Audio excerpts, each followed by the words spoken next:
idea. I wonder if we can do that with bringing the glass. Here it is. So he worked with 2 other family-owned companies. The Shapiras do that across the board as often as they can, from grains to you name it.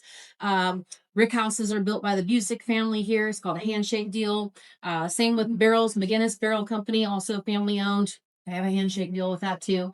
You see the handshake over in the gift center and the visitor center, that bottle name handshake. It's named after Max Shapira's handshakes that he does.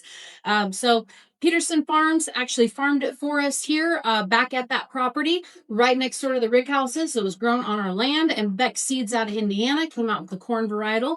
This is 6225. So again, we use yellow dent number 2.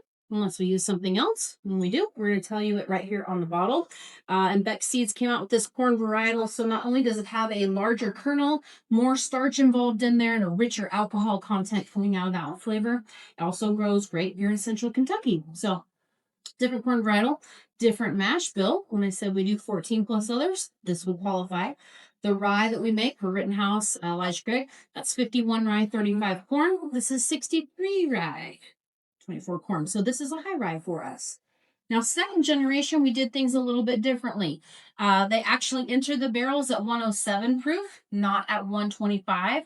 So when you are adding that much water to 140 distillates, you're going to get more interaction with the barrel. You're going to get more of that charring and toasting flavoring that comes from the barrel. It was aged in at 6 years, and this is barrel proof at 105.2 after 6 years.